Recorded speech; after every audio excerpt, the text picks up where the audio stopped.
Hermanos, el tema de esta tarde, yo lo he titulado, es la tiranía de la deuda, hermanos.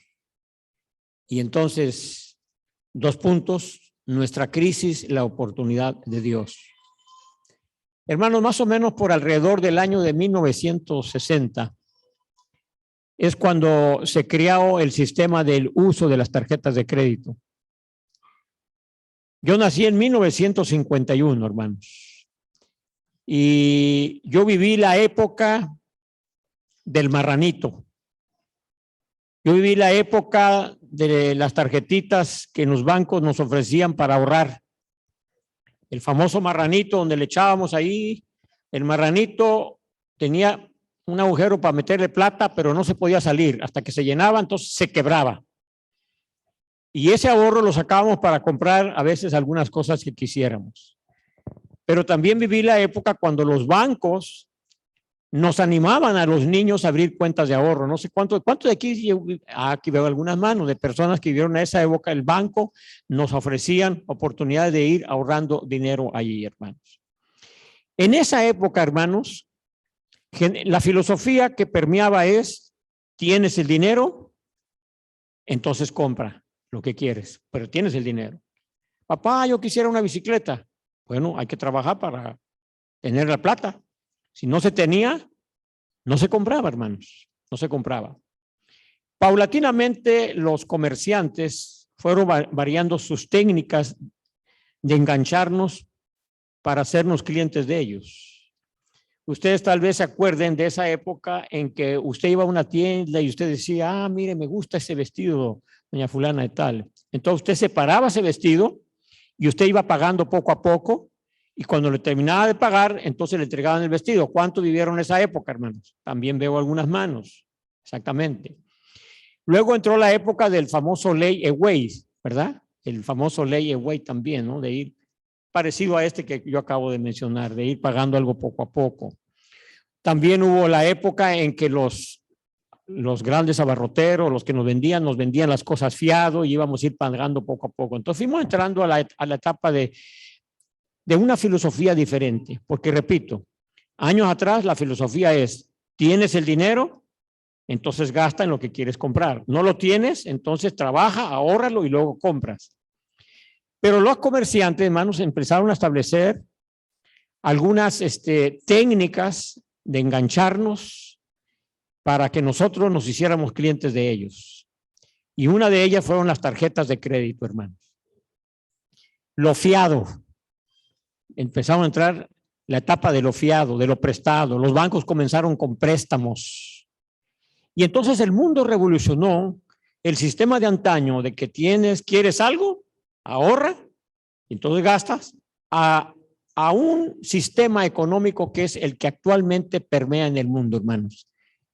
Que ya se ve de lo más normal, que consiste en que tú te gusta algo, quieres algo, a tus ojos le atrae algo, no te quieres quedar atrás comparado con tu pariente o con tus amistades que a veces vienen y te miran: mira, tú tienes esa televisión, esas son de las viejas, esas bien pesadotas.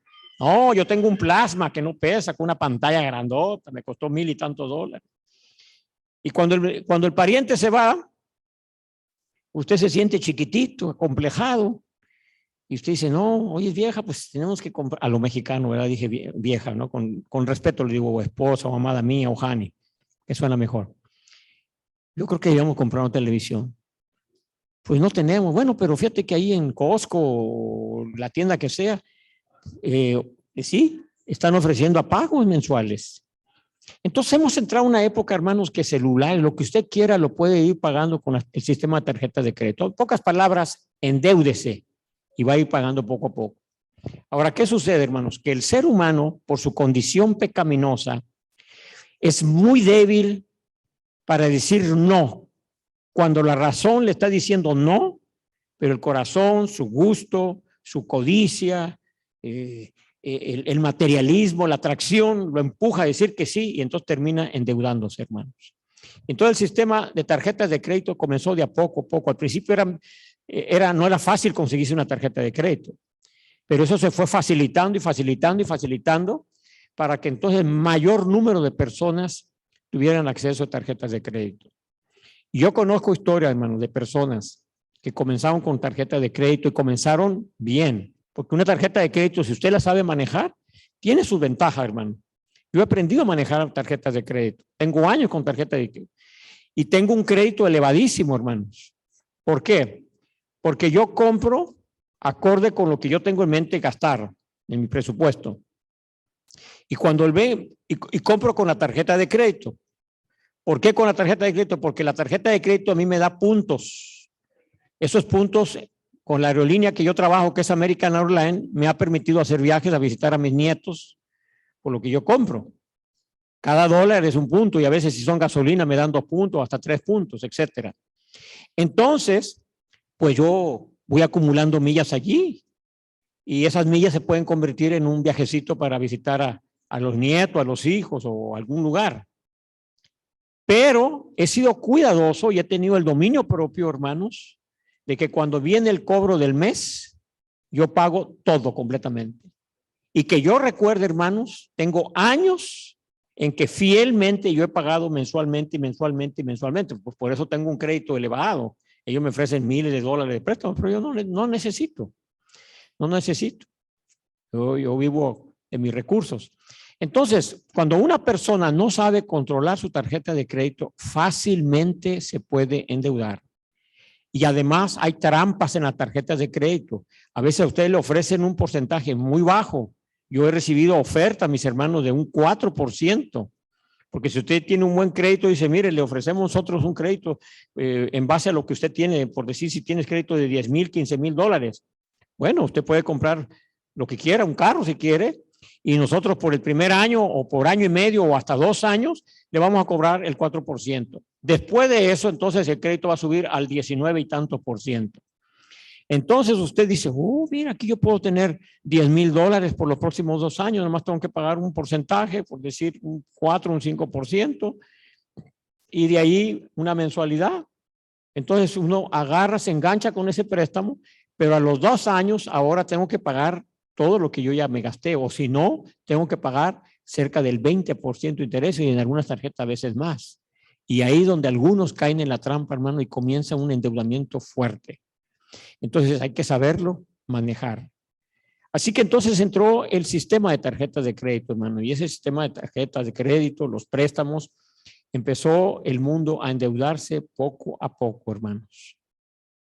Yo viví en una época, hermanos, cuando en mi familia el único que trabajaba de tiempo completo fuera de casa ganando dinero era mi papá, que era pastor en México.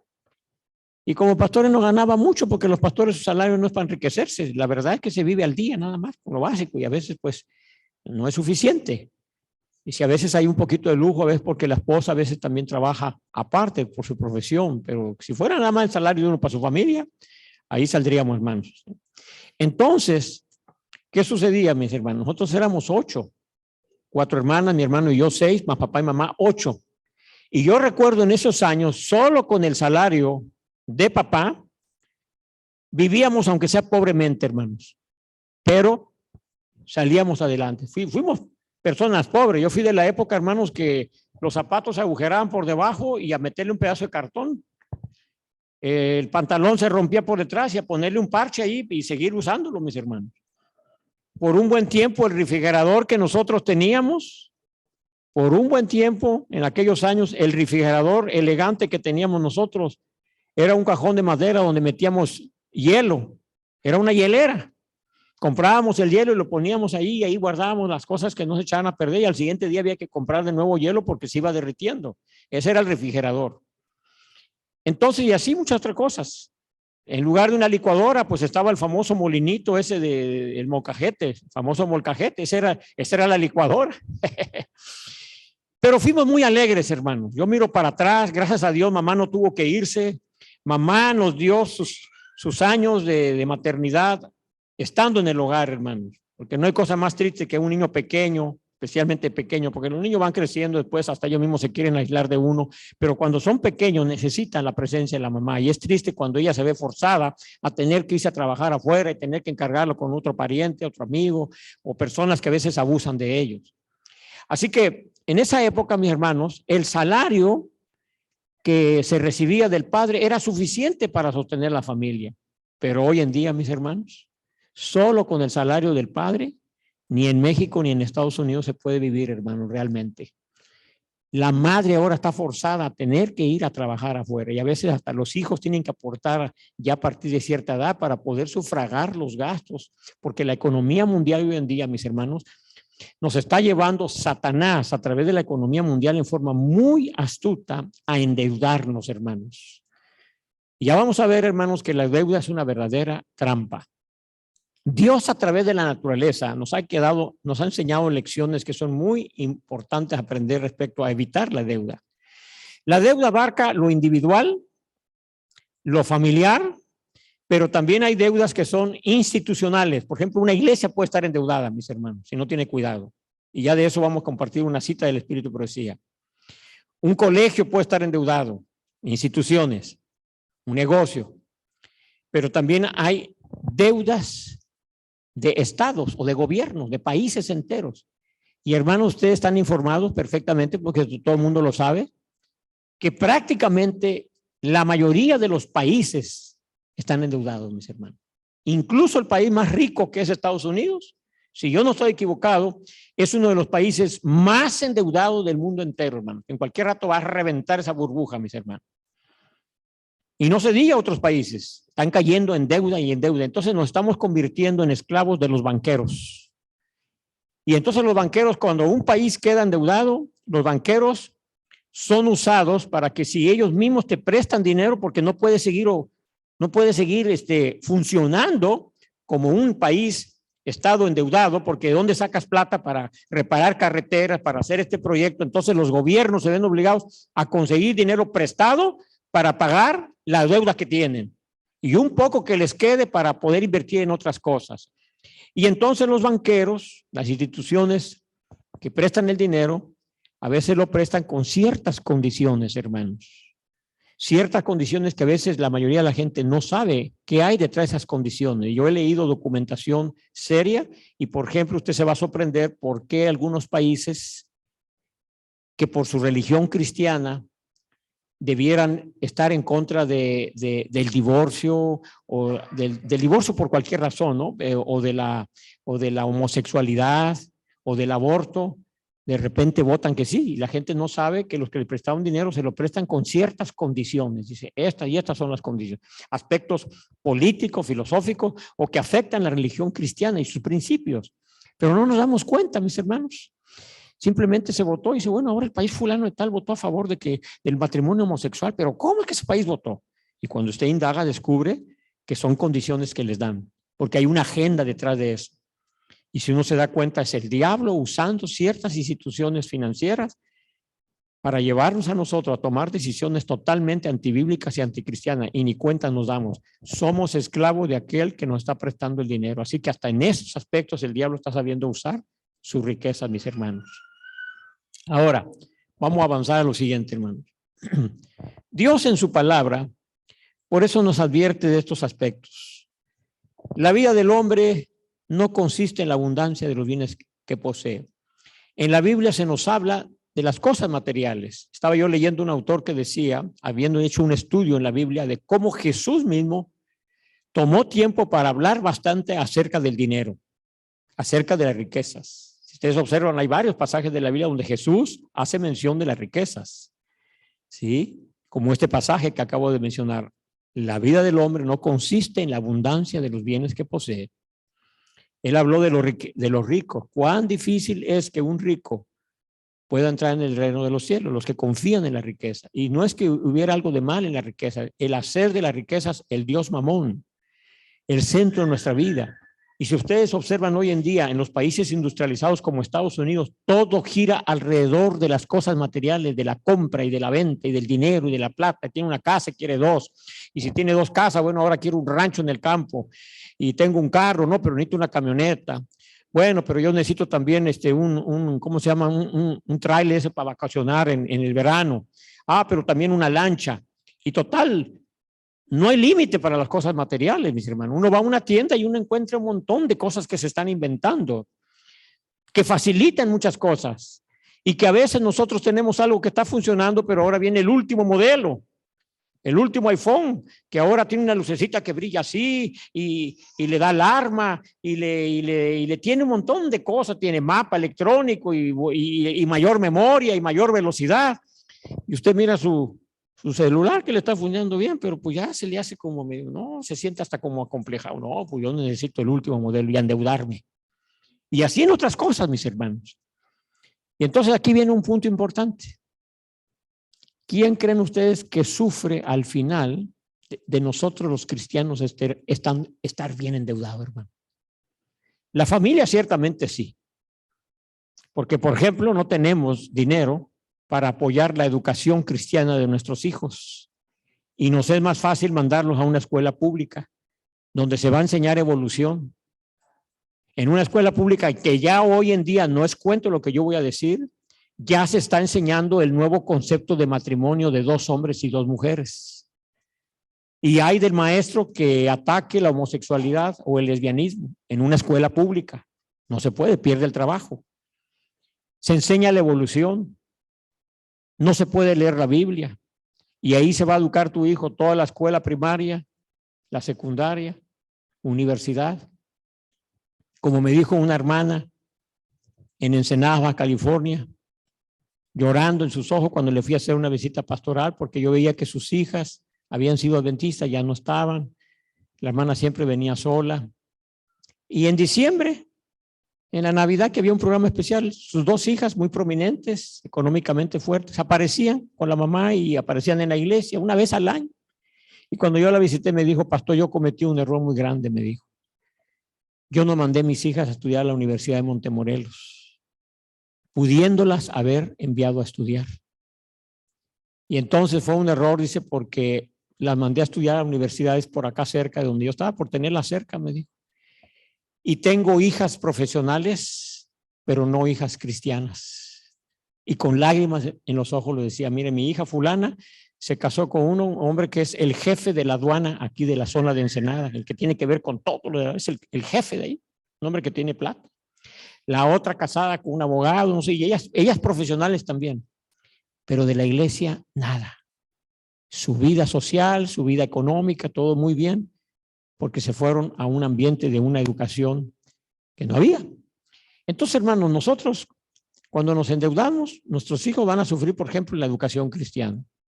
¿Quién más también va a sufrir, hermanos? La iglesia.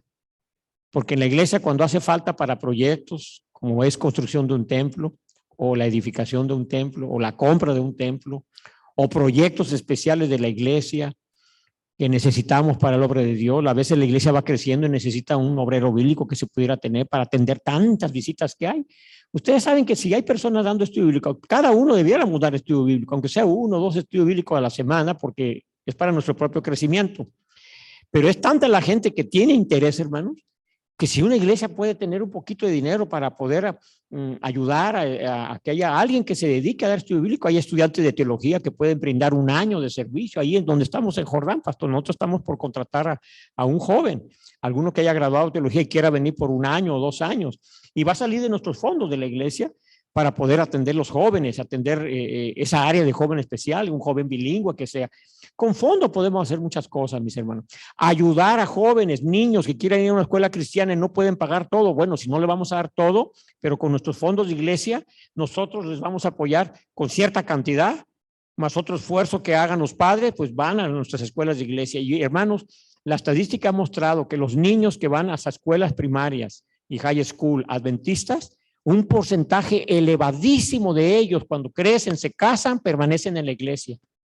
Y cuando se compara con los que no fueron a la escuela adventista, uno los mira, la cantidad es enorme que salen, hermanos.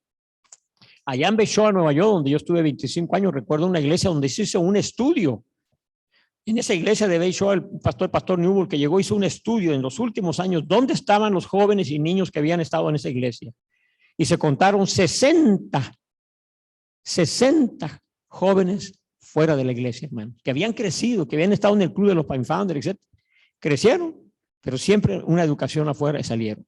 Entonces, hermanos, el tema de la deuda es un tema muy serio, porque además, aparte de afectar la educación cristiana, afectar proyectos de la iglesia que podríamos apoyar, si no con todo, pero una parte separar, lo retenemos. ¿Por qué? Porque tengo que pagar la deuda. Pero ahora viene otro peligro más grande.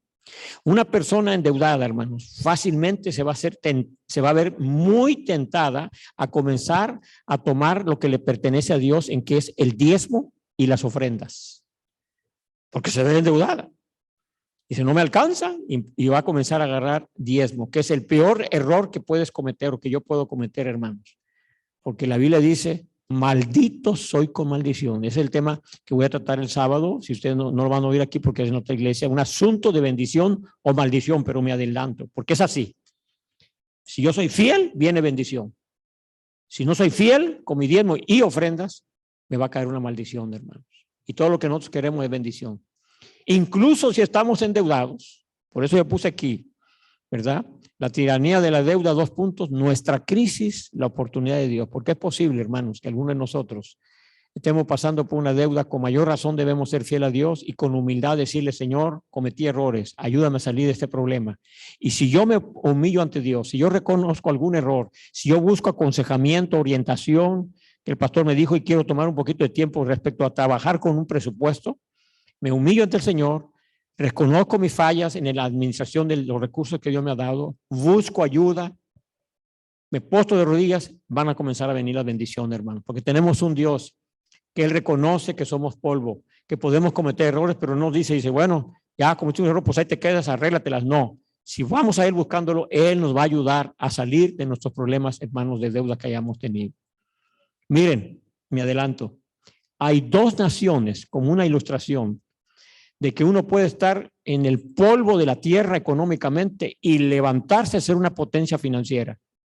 Uno habla de Estados Unidos, pero acuérdense que Estados Unidos, aquí en Estados Unidos nunca se ha peleado una guerra mundial aquí en Estados Unidos. Estados Unidos ha ido a pelear la Primera Guerra Mundial a otra parte, en Europa, la Segunda Guerra Mundial, ha ido a pelear a Corea, a Vietnam, en otras partes, pero aquí, en este país, que vengan bombardeos y destruyan ciudades enteras, no. Pero hermanos, Japón, Alemania, ¿cómo quedaron como resultado de la Segunda Guerra Mundial? Japón, aparte de que las islas del país quedaron destruidas, pero acuérdense de Nagasaki y Hiroshima, 2 grandes ciudades con mucha población, que cayó la bomba atómica y eso quedó hecho pedazos, mis hermanos. Encima la radiación que quedó afectando también.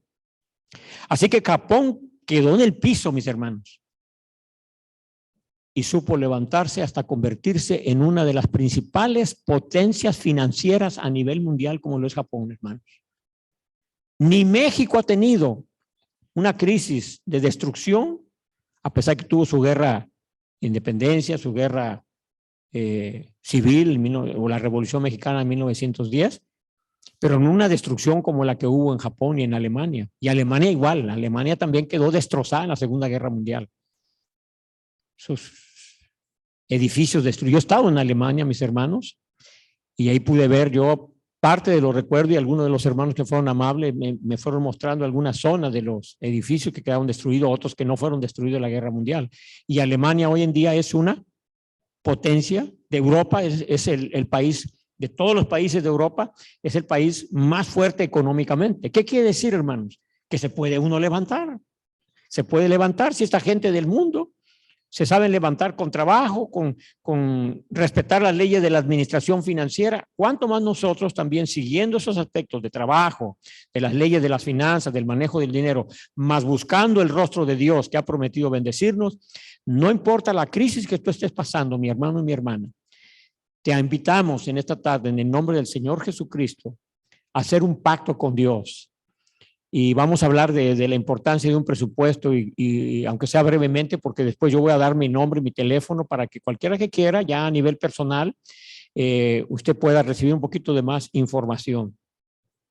Vamos a leer algunos pasajes, hermanos, de consejos que se nos da acerca de la deuda. Vamos a Proverbios capítulo 22. Proverbios capítulo 22. Y vamos a leer, hermanos, el versículo 7. Proverbios 22:7. El rico se enseñorea de los pobres y el que toma prestado es siervo, o sea, esclavo del que presta. ¿Qué tú quieres ser? ¿Amo o esclavo? Entonces no hay cosa mejor, hermanos, que ahorrar. La naturaleza nos enseña a nosotros leyes de ahorro y el beneficio que hay. Yo he observado los animales. A mí me gusta mucho, hermanos, mirar los documentales de animales, generalmente los viernes de noche o el sábado, cuando tengo oportunidad. Me gusta ver el fin de semana documentales de animales, porque sí tengo acceso a la naturaleza, ¿no? Mirar y que he aprendido lecciones. Miren, hermanos, por ejemplo, yo he observado, y usted estoy seguro que lo sabe, la hormiga es un animalito que trabaja muy duro ahorita en el verano y parte del otoño. Y usted la ve que ahí van las hormiguitas con sus hojitas y se meten en el agujero y vuelven otra vez y siguen avanzando, cargando sus hojitas. Ellas comen afuera, pero aparte llevan. ¿Qué es lo que están haciendo? Allá, bajo tierra, tienen almacenes de ahorro. Y usted va a observar que en el invierno las hormiguitas no andan afuera. Allá están abajo, en el subsuelo. Pero allá colocados unos tremendos almacenes de comida, hermano, para el invierno. Las hormigas nos enseñan una lección de no comernos todo durante la primavera y el verano, que va a venir el invierno cuando no va a haber hojitas, cuando esté todo seco. Entonces tienes que aprovechar la época de las vacas gordas, la historia de José, cuando vengan las vacas flacas, que eso fue lo que hizo José. Y por eso Egipto no pasó hambre. Y por eso José, con esa idea de ahorro, usaron lo que tenían que usar, pero dijo, vamos a ahorrar porque vienen 7 años de escasez. Y cuando vinieron los 7 años de escasez, Egipto no sufrió. Entonces la lección de ahorro es un principio, hermanos. Y Elena G. de White, una sierva de Dios que nos dio muchísimos consejos, ella habla de la importancia de ahorrar, que aunque sea por poco que sea, separa una cantidad de dinero de ahorro y no lo agarres por nada. Para alguna emergencia que llegue a venir, mis hermanos, es importante el ahorro. ¿Qué tenemos? ¿Qué otro ejemplo tenemos de animales? Miren, hermano, por ejemplo, la ardilla. ¿Usted ha observado la ardilla? Las ardillitas también, mis hermanos. También ellos agarran las nueces y van y las esconden, mis hermanos, porque vienen los meses cuando no va a haber comida. Y yo he observado otros animales que son carnívoros.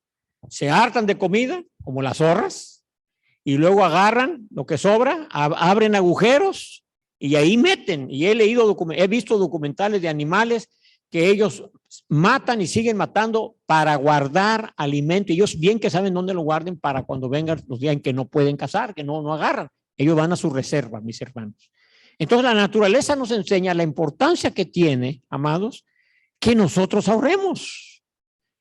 No vivamos de acuerdo al mundo, seamos diferentes, mis hermanos. Gracias a que José decidió ser diferente porque Dios le iluminó y entonces animó a Faraón Egipto a seguir el principio del ahorro. Por haber sido diferente, esa nación no pasó la pobreza. Y querido hermano y hermana, vienen tiempos difíciles sobre esta nación. No se esté creyendo usted que porque esta nación es la gran cosa a nivel mundial. Sí, ciertamente. Pero vienen tiempos difíciles, mis hermanos. Y al principio de la pandemia, ustedes y yo fuimos testigos que más de algunos de nosotros fuimos a los supermercados y había escasez, ¿sí o no?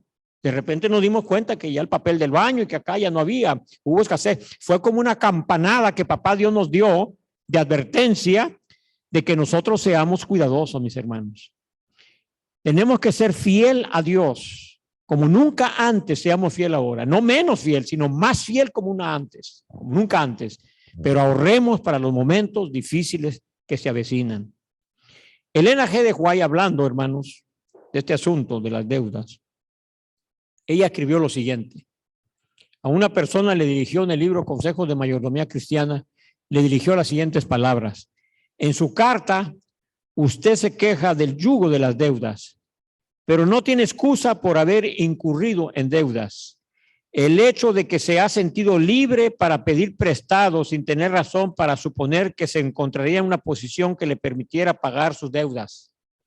Está haciendo una gran injusticia a otros, robándole lo poco que tienen y acarreando oprobio para la causa de Dios.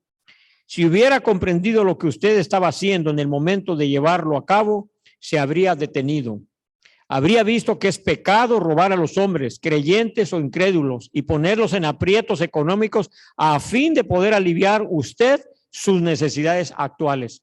Es un testimonio que ella le escribió a un hermano que se entracaló, se endeudó por malgastar su dinero y ahora andaba pidiendo dinero prestado para resolver su propio problema financiero. Metían aprietos a otras personas que tenían que prestarle a él para él resolver su problema que él tenía, y dice, eso es injusto. Y hermanos, a veces tenemos que andarnos escondiendo, quiera Dios que ninguno de nosotros así sea, tenemos que andarnos escondiendo de personas que en algún momento dado nos prestaron y nos deben plata. Yo tengo varios, mis hermanos, varios a quienes en un momento dado necesidad yo les eché la mano. Prometieron pagar y estoy esperando la plata para atrás, hermano. A veces se pierde hasta la amistad, no por parte de uno, por ellos. Porque encima de que uno les prestó, como decimos, no sé si los puertorriqueños o los dominicanos, salimos apestados. Cuando nosotros fuimos los que les prestamos el dinero. Y es injusto. Y a veces, eso no es lo peor. Lo peor es que a veces ya están bien, como yo tengo algunos, que ya están bien financieramente, hermanos. Que podrían pagar su deuda y no la pagan, hermano. Eso es injusto. Eso es injusto, hermanos. Otro pensamiento. Decídase a no incurrir nunca más en otra deuda. Le está hablando a alguien que le está dando su jaladita de oreja a la hermana White. Niéguese 1000 cosas antes que endeudarse. Durante toda su vida, usted se ha estado metiendo en deudas. Era un hermano que toda su vida había estado endeudado y endeudado. Y entonces la hermana White le jaló las orejas. Y le dice lo siguiente. Evítelo como evitaría la viruela, que era una pandemia en aquellos años, la viruela. Evite la deuda como evitaría la viruela. ¿Hoy qué sería, hermanos? Evite la deuda como evita, como evitamos el COVID, que hasta nos andamos tapando para no, bueno, así evita la deuda, dice. Decídase no incurrir nunca más en otra deuda. Y enseguida dice lo siguiente, haga un pacto solemne con Dios, prometiendo que mediante su bendición pagará sus deudas y luego a nadie deberá nada, aunque viva solamente de gachas y de pan, dice ella. Resulta muy fácil al preparar la mesa para la comida sacar de su cartera y gastar 25 centavos en cosas extras de los días de ella. Cuide los centavos y los pesos se cuidarán solos. Son los centavos aquí y los centavos allá, gastados para esto y aquello y lo demás allá, que pronto suman pesos. ¿Sí? Niéguese a complacer el yo, por lo menos mientras está asediado por deudas. Si usted está endeudado, niéguese, no puedo, tengo que pagar esa deuda. Una cuestión de principio y de carácter, mis hermanos.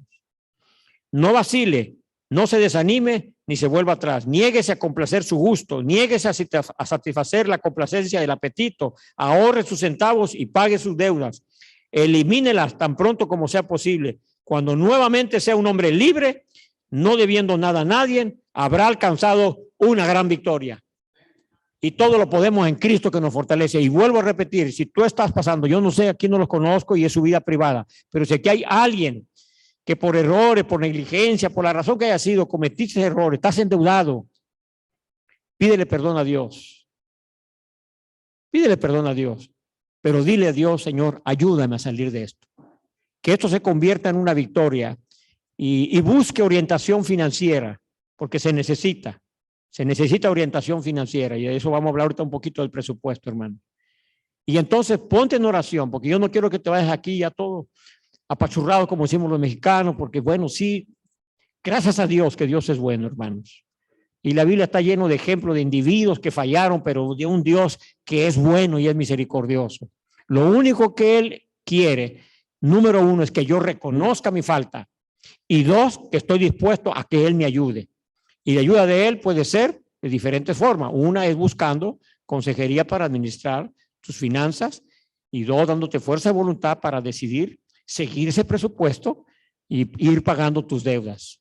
Porque cuando tú decides ser honesto en pagar a la gente que te prestó, Dios te va a bendecir. Y tú le vas a decir, Señor, ayúdame. Y Él de alguna manera, yo no sé cómo, pero Él te va a bendecir, hermano. Y es tan hermoso, hermanos, cuando nosotros nos ponemos en las manos de Dios, ver cómo Él hasta en cosas insignificantes nos ayuda. Miren, por ejemplo, una ilustración, porque a mí me trajo alegría. Cuando yo llegué a McAllen ahora hace unos días, mi carro estuvo allí porque estuvimos en en Michigan. Un tiempo después mi esposa voló a Corea. Yo quedé en Michigan, de ahí regresé. Pero nuestro carro quedó, los dos carros quedaron allí por 4 meses. Y el carro mío, cuando yo llegué, lo arranqué y estaba de lo más bien. ¡Pum! Arrancó muy bien. La batería era nueva sin ningún problema. Pero moviéndome ahí, de repente un día, mis hermanos, que fui yo a AutoZone para conseguir una batería, porque el carro de mi esposa sí, su batería ya estaba dañada y como duró estática por varios meses, se dañó, pero ya tenía el tiempo, así había necesidad de conseguirlo. Entonces, cuando yo voy a AutoZone, hermanos, cuando vengo de repente y yo voy a frenar, el freno se va hasta el fondo. Y yo dije, yo no soy mecánico, pero sé un poco. Dije, yo creo que se ha de haber roto una línea, porque ese carro lo conseguimos en Nueva York y estuvo en Michigan, y allá se usa mucha sal en el invierno y carcome la sal, las líneas de líquido de frenos. Y cuando yo iba llegando a casa, porque yo venía frenando con motor y despacito y muy al final aplastando y se paraba cuando había que hacer el alto, como a unas 2 cuadras de mi casa yo veo un taller. Y entonces ahí, como puedo, yo me meto al taller allí.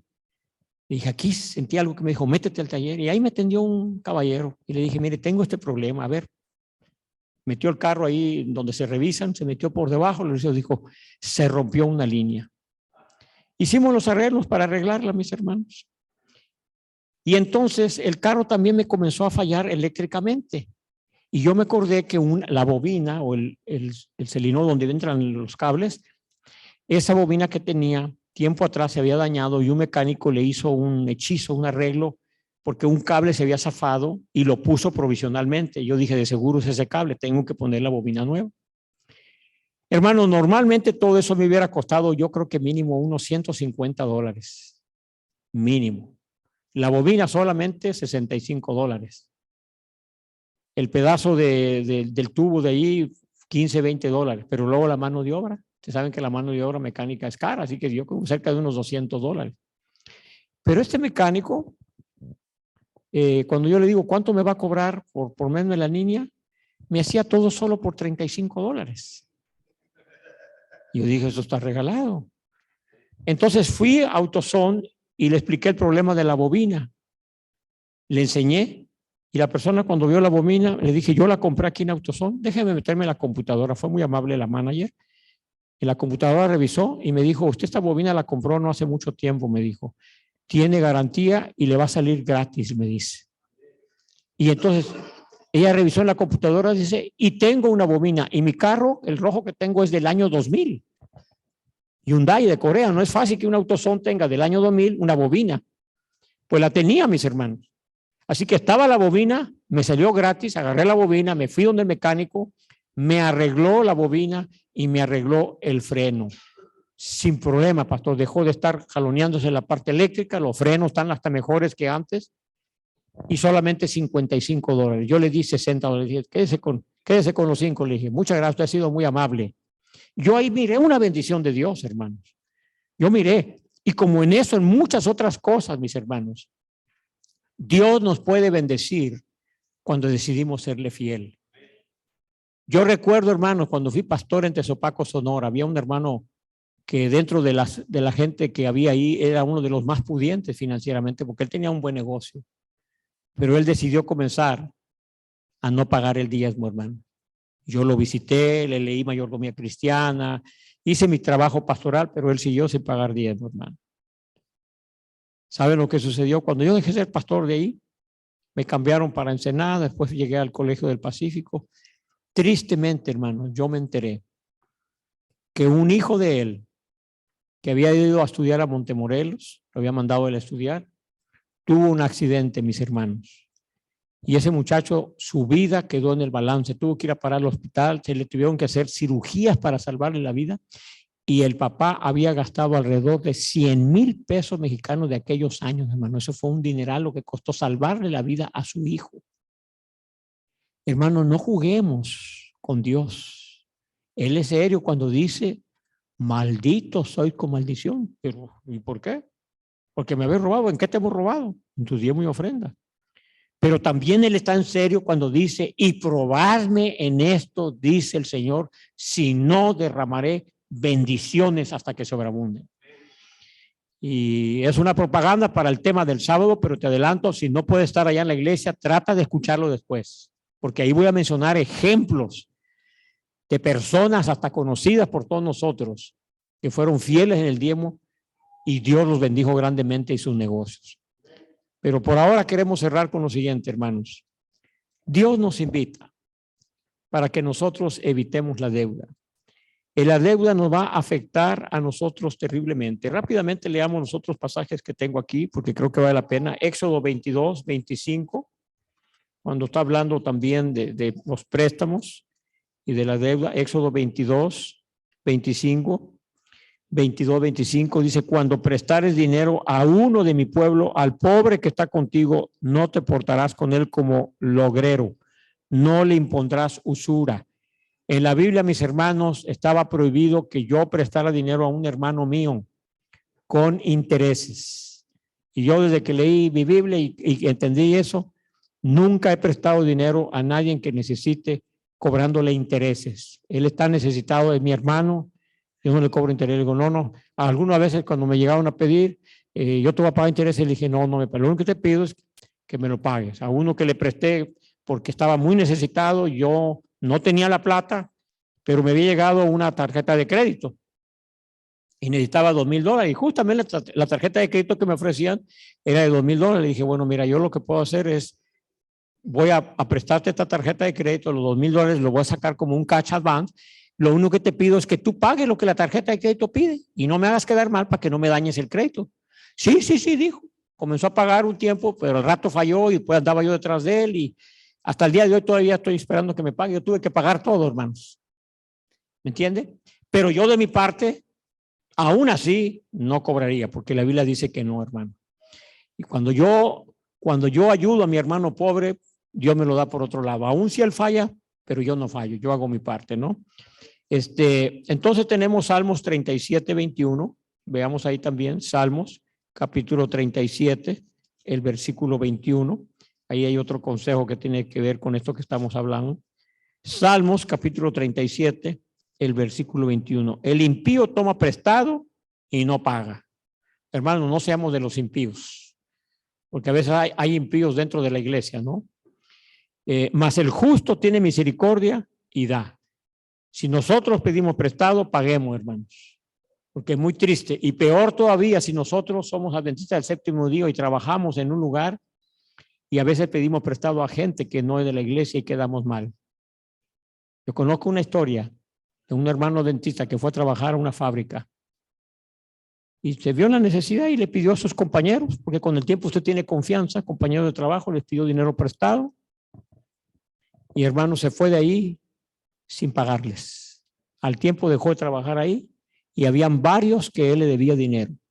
Era adventista del séptimo día, había hablado del sábado, había hablado de la segunda venida de Cristo, pero el ejemplo que dejó ahí fue terrible, mis hermanos.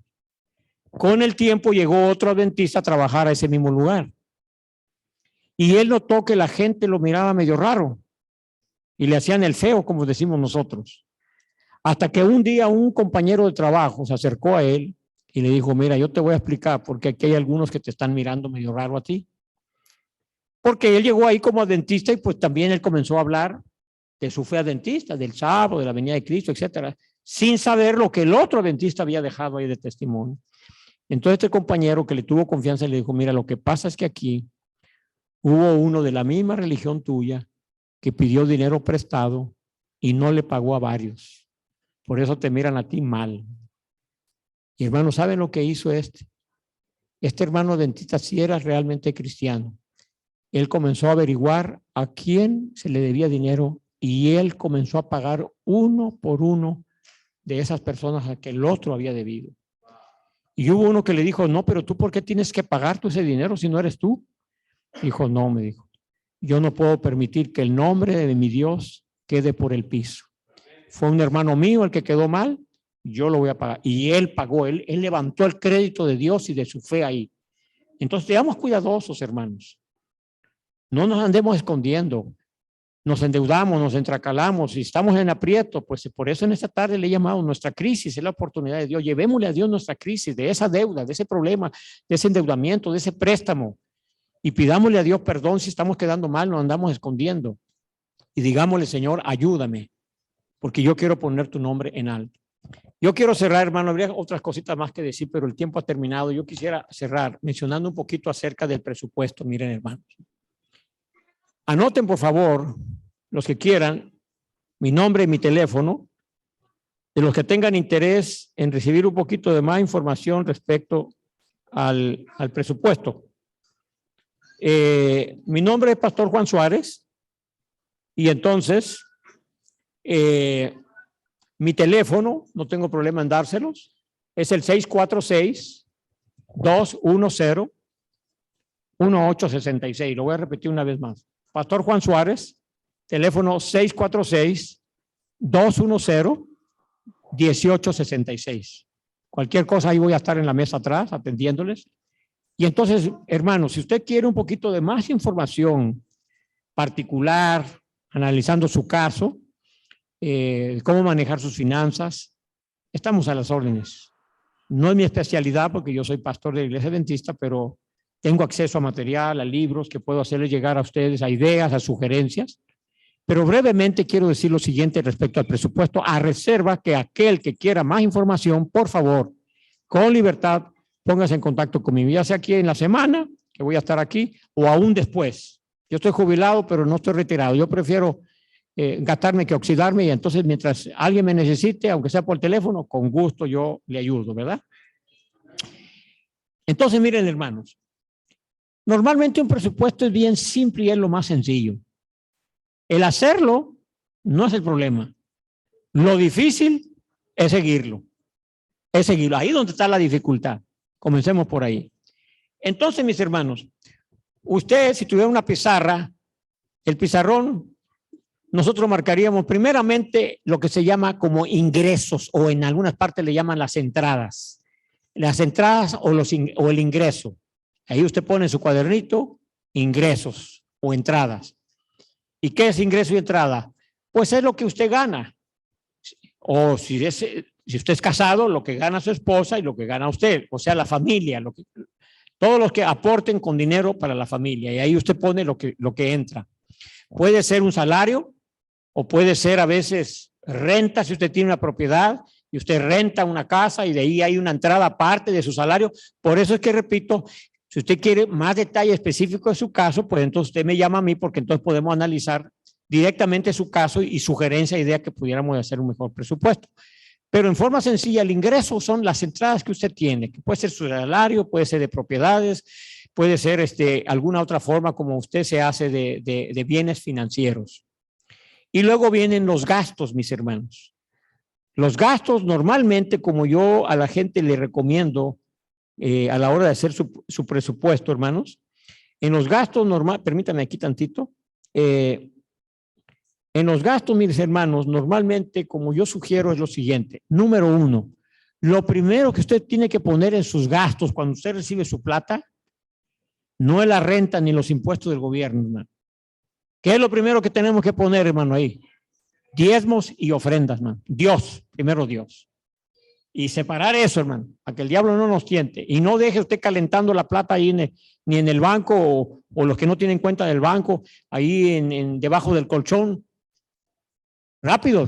Si usted lo recibe semanal, venga y deposítelo para que el diablo no lo tiente a usted y agarre. Porque hay hermanos que dicen, bueno, lo va a agarrar ahorita y en la siguiente quincena yo pago el doble diezmo. No se arriesgue porque el diablo es una serpiente. Y ustedes saben cómo la serpiente caza a sus víctimas, hermanos. No es mordisqueándolas, las enreda y luego las tritura.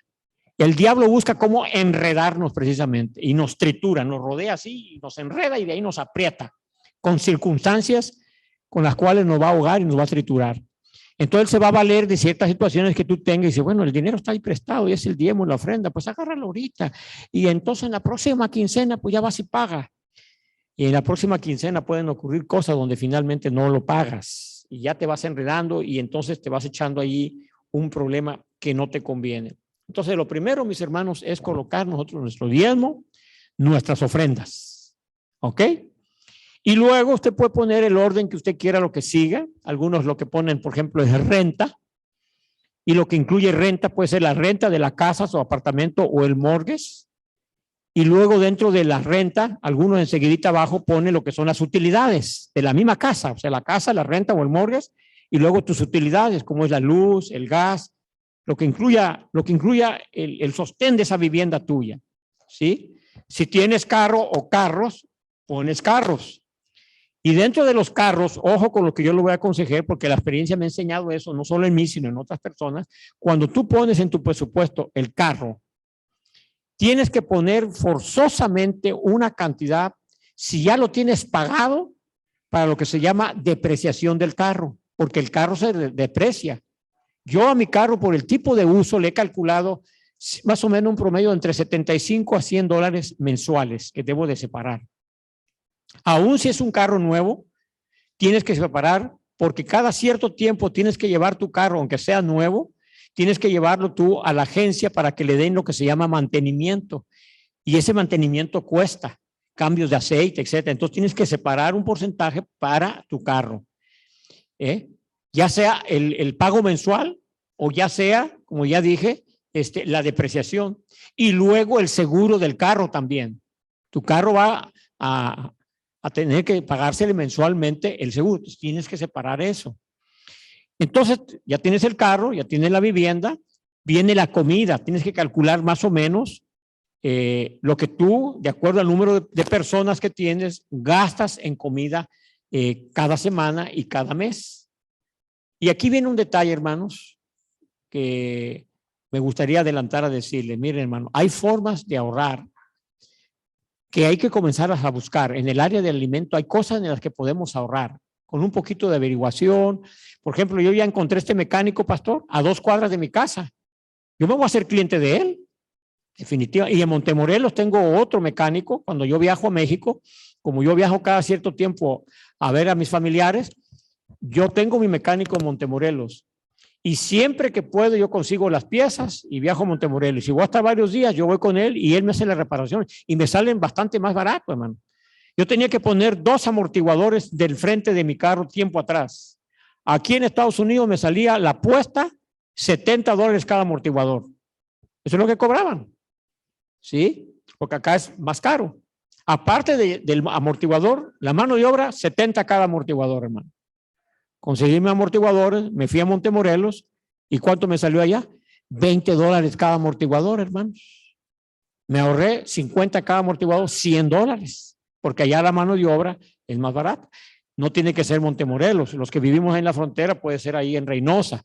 El caso es que uno busca alternativas, se adelanta uno, ya compro la pieza, cuando yo vaya para Reynosa o vaya a Montemorelos, entonces ahí aprovecho a arreglarlo porque me sale más barato. Por ejemplo, en la comida, hermanos. Al llegar ahí a McAllen nos dimos cuenta, pastor, que aún en Walmart y eso, ya con este asunto del costo de la alimentación, los precios van subiendo. Pero un familiar mío, una hermana que vive en McAllen, me dijo, ¿sabes qué? Aquí todos los domingos hay un lugar que se llama el Mercado de las Pulgas. El Mercado de las Pulgas, dice, vienen un montón de gente y ahí traen frutas y verduras, y aparte de otras cosas que venden, me dijo, pero se vende también muchas frutas y verduras de todo tipo, y muy barato. Y hermanos, yo fui a ver ahí un domingo y efectivamente, hermano, me encontraba con unas cajas así de mangos que tenían 12 o 15 mangos, mis hermanos, $3, $4 y mangos buenos. Y otras frutas más y verduras y de todo, que yo había ido a las tiendas más baratas, incluyendo Walmart, y no se comparaba el precio.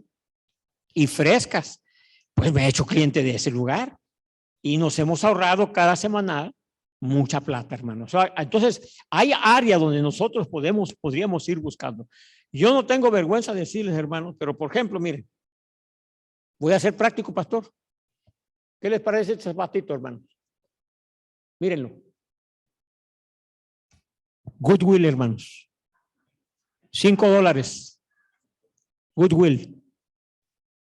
Y he encontrado en Goodwill muchas cosas muy buenas. Yo no tengo problema, hermano, ni con Goodwill.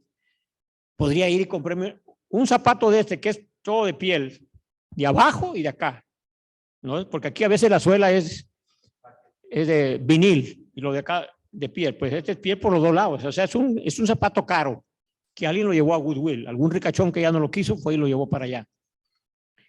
Este nuevo, más de $100, hermano. $5, hermano, pagué por él.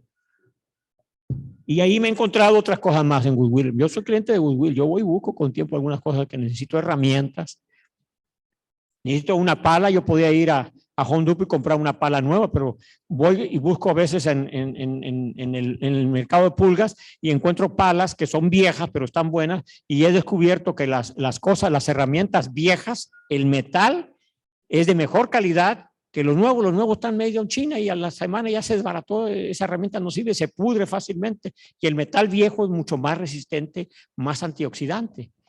Entonces debemos de buscar áreas, mis hermanos, ¿no? Y así se podríamos seguir el presupuesto, la comida, debes de separar una parte para gastos médicos, porque aunque tengas posiblemente seguro médico, hay una parte, gastos dentales, gasto del oído, gasto de la vida, de acuerdo a la edad o los hijos se presentan emergencias, tienes que separar un porcentaje para gastos médicos y no tocarlo, porque cuando llega hay que tener la plata para poder atender ese aspecto médico. Y una parte de ahorro, sepáralo, mi hermano, aunque sea $50 mensuales, porque cuando menos pienses, tú necesitas tener dinero ahorrado, hermano, y no lo toques. No lo toques, puedes abrir, si tienes acceso a cuenta en el banco, ahí abre una cuentita de ahorro y ahí ve depositando dinero, ahí ve depositando y ahí déjalo. Es tan bonito ir viendo ese marranito ir engordando y $1,000 y $3,000 y $4,000 y por qué no $5,000, $10,000 que tengas ahí. Voy a cerrar, hermanos, con un testimonio, pastor, porque debemos de terminar cualquier otra cosa en la semana.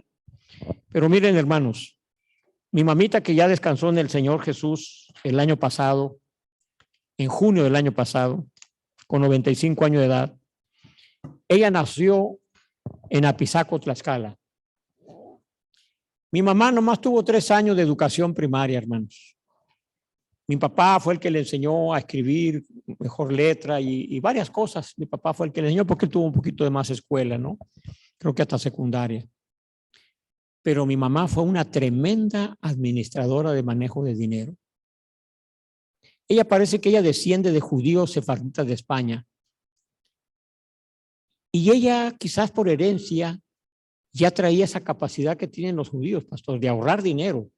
El judío, ustedes ven que el judío tiene mucha plata. Hermanos, nosotros algún día debiéramos de estudiar solamente algunos aspectos de los judíos, pero nos vamos a sorprender de las capacidades financieras que ellos tienen por seguir principios de la Biblia. Usted sabía, por ejemplo, el creador del Facebook, que es un negocio millonario. Usted sabía que era judío. Es judío, hermano. Ustedes han oído la famosa muñequita Barbie, el negocio de la muñequita Barbie.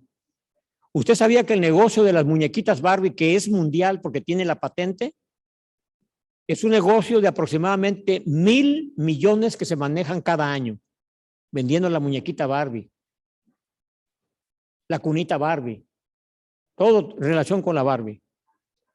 La dueña y la fundadora de ese negocio, otra judía.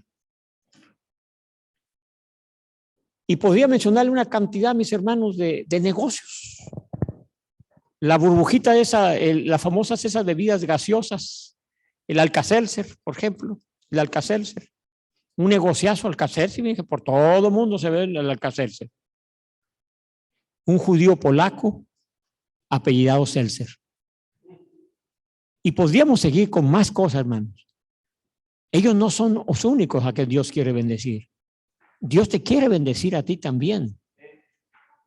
Dios quiere que tú llegues a esta nación como llegaron algunos. Yo conocí la historia de un hombre que llegó aquí, ahí a Los Ángeles, mis hermanos, y comenzó a poner muchos años atrás una tortillería.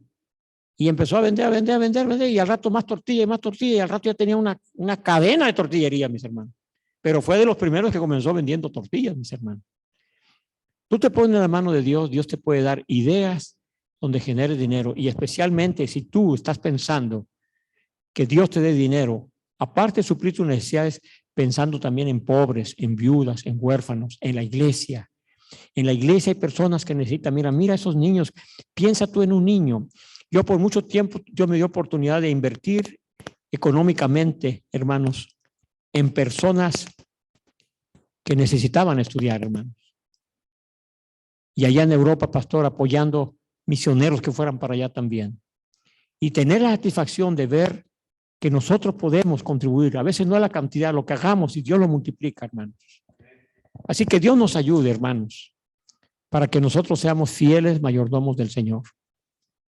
Necesitamos pedirle a Dios en esta noche, para que si hay alguien aquí, hermanos, no vamos a pedir que alce la mano ni que pase al frente, que está pasando por una situación financiera difícil, porque de pronto no ha sabido manejar bien tus finanzas. Yo quiero elevar una oración, hermanos, y voy a pedirles que nos arrodillemos. El tiempo avanzado, y nos vamos a arrodillar los que podamos, el que no pueda, pues ahí sentado, o si quiere de pie, y vamos a pedirle a Dios que Él pueda bendecirnos con nuestros recursos financieros.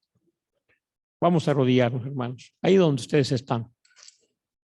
Querido Padre, gracias te doy, mi Señor y Dios, por tanta luz que tú nos has dado en tu santa palabra. Hemos cometido errores, sí, Padre. Te pedimos perdón por ignorancia, porque nadie nos enseñó cómo administrar el dinero.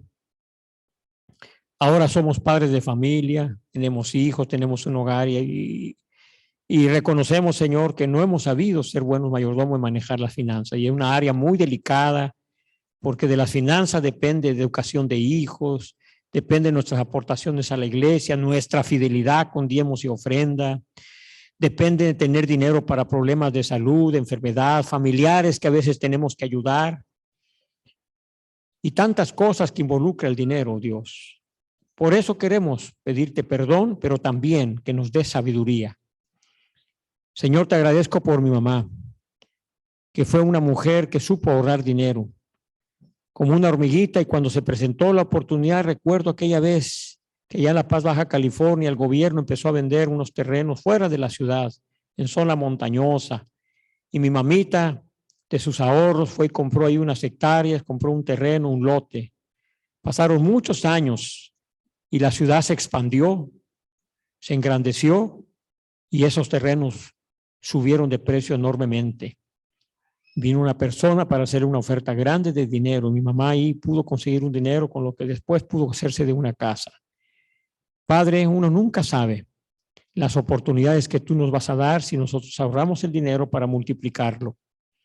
Así que ayúdanos. Señor, en este momento quiero pedir de manera especial, si aquí hay alguien que está endeudado, que esta crisis sea una oportunidad para ti, mostrarle que lo amas, que lo perdonas y que lo vas a ayudar a salir de ella. Si aquí hay alguien, Padre, que erróneamente tomó diezmo, tomó ofrenda, está atrasado, perdónale, Señor, dale otra oportunidad. Tú eres el Dios de la oportunidad.